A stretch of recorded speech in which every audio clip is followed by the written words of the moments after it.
This is the Drake Insights Podcast, your weekly dose of cutting-edge senior living marketing insights. Join me, your host, Natasha Drake, for bold ideas, proven strategies, and inspiring stories straight from the experts. Tune in and let's conquer the senior living marketing landscape together. Hi, guys. Welcome back to the Drake Insights Podcast. I am your host, Natasha Drake from Drake Strategic. Let's get started. So on today's episode, we're going to talk about something that is really important to me and a huge passion of mine. If you watched the last segment, we talked about really understanding who you are and your positioning. And so this goes hand in hand with that.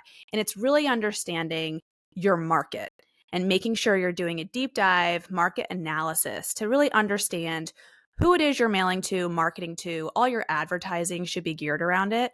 So we're going to talk today with Maribeth Jenkins from the Sabal group, and we're going to talk about target audience and segmentation and why that's so important. And again, that's why I'm bringing on experts, because I want them to talk to you, not me specifically, but those that actually do this every day, so you can better understand how to better target the audience that you're looking for and really focus on the right mailing lists for your direct mail as well as digital. So Maribeth, if you can get started and introduce us to yourself. Yes, thanks, Natasha. I appreciate your having me on. It's a pleasure to be here. I have actually been in senior living for 25 years. I started in market research, market planning with a consulting firm, and have been in this direct audience segment for about 12 or 13 years. So it has become a passion as I've learned more. The market has certainly evolved. Things have changed. But my focus truly is that target audience, the most qualified prospect at the very top of the funnel. How do we identify those who are most likely to raise a hand? How do we get them in the funnel so that your teams can do their job of closing them? That is really where I sit, whether it is a postal record or any other way and channel to identify them. That has become the specialty of Sabal Group. And I will say, too, that we worked together a lot in the past in prior agencies, and I always really valued working with you. I always really valued working with you and your team to really get more granular.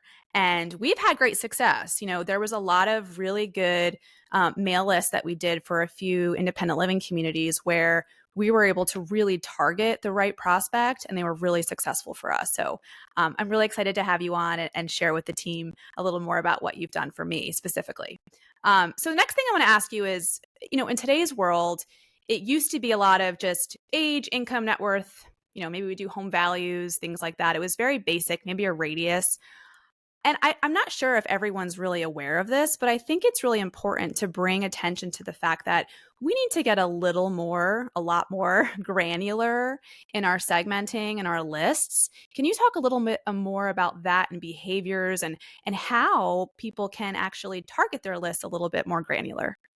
Absolutely. In fact, the possibilities are pretty endless. I think we know the saying, Big Brother is watching us. We are all creating that digital footprint every day with our patterns where we are raising a hand to get more information. But the fact is, when we do that, behind the scenes, they are appending information. So they know everything about us. They know the car I drive.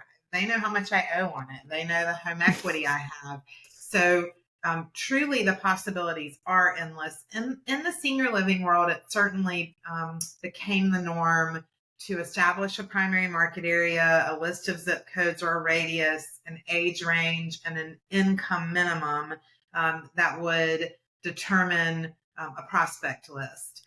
Interestingly enough, income is the least accurate demographic in the compiled world.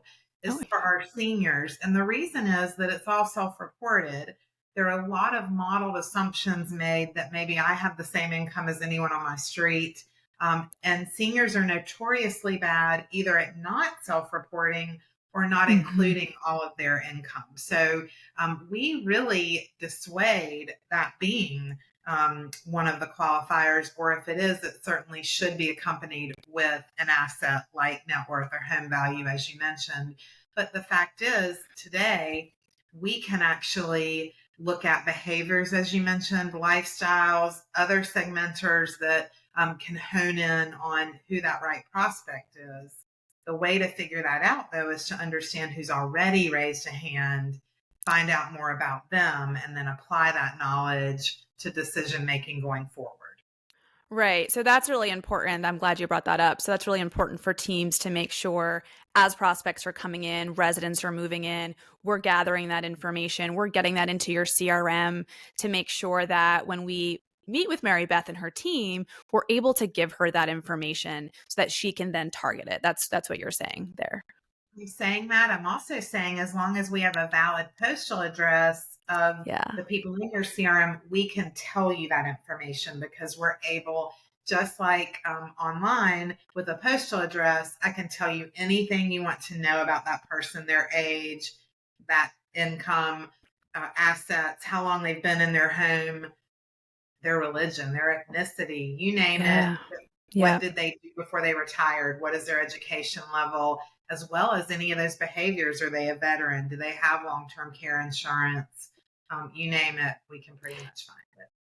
That's kind of scary, but also really helpful when we're trying to find the right prospect for your community. As we talked about in our SWOT analysis discussion, it's really important to make sure you understand not only your positioning and your brand, but then who your prospect is that's going to react to that messaging. So important to really, hone in and really narrow those prospects down to the right target audience.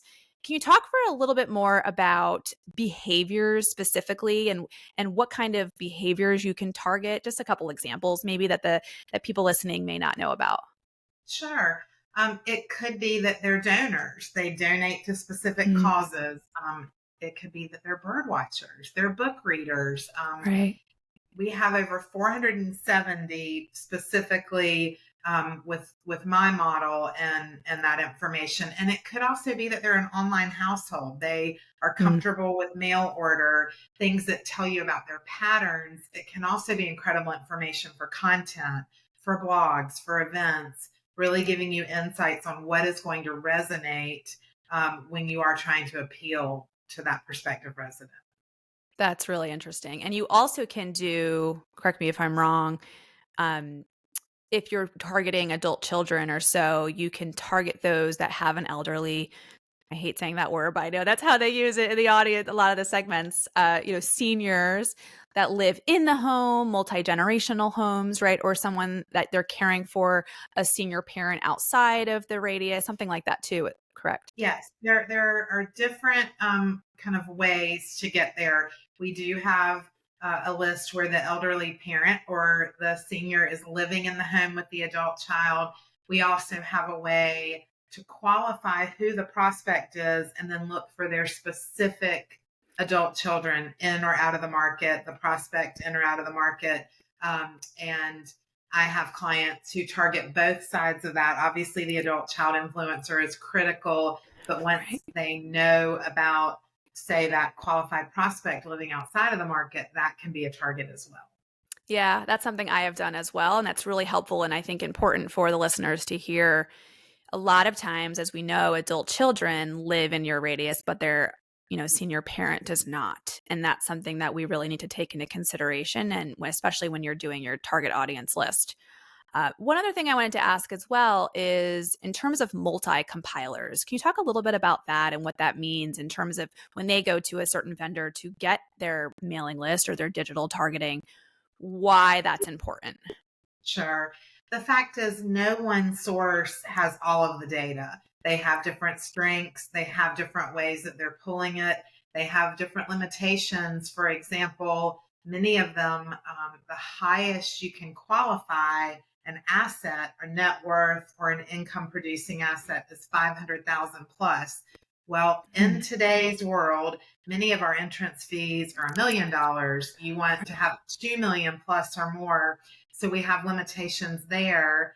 And then just different strengths otherwise. So if you're only using one source, you can be missing about half of the qualified data. And so right. that's the reason for the multi-compiled process.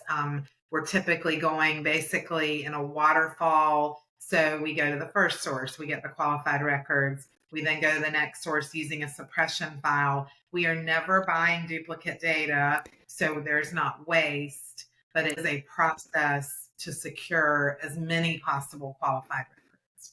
Got it. Thank you. And the last question I have is, today in the modern world with boomers aging and more seniors being on social media and online, I think in the past, a lot of times when I had worked with you, it was specifically for direct mail, buying a direct mail list. What can you say to the listeners about digital and email and just sort of how this is different today and how you're targeting and finding your target audience is not just for direct mail? Absolutely. Again, Sabal Group likes to focus at that very top of the funnel with a cold but qualified lead. Or prospects. So we talked about the best way to secure those people with a postal record. But the truth is, we want to find them wherever they are. And our seniors, our adult children, they are we've had no choice but to become digitally savvy. More of them are streaming TV. They're listening to programmatic radio.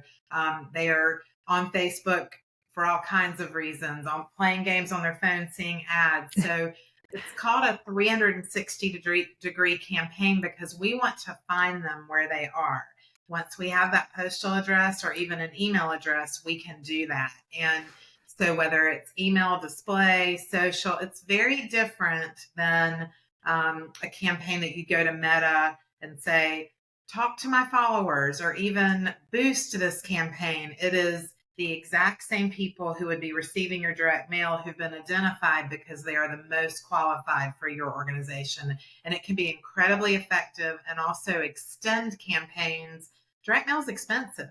So once you've paid postage and print and mail, for about that cost, we could run an entire supporting digital campaign so that you didn't mail the next month. Maybe you just use those channels and you're touching them 40, 50, 60 times compared to the one time in the mailbox. Yeah. And I think that's something that, at least for me, in the past 5-6 years has been newer than what we used to do in the past with just direct mail. And I have seen, just from my experience, it be really successful for the listeners, those watching today, when we have done a direct mail and then secondarily then targeting them digitally, either right before they get the direct mail and right after they receive the direct mail, we have seen a significant increase of driving traffic to their website, filling out the form, RSVP, whatever it is we're trying to do. It has really impacted those results. So I just wanted to say that from my experience, doing something like that is really successful. Great. And that's all we have for today. Is there anything more?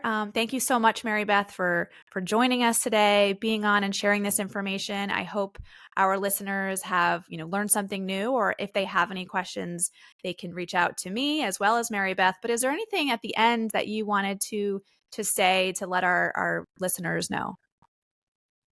I think just being aware of what's out there, the kind of, if you build it, they will come.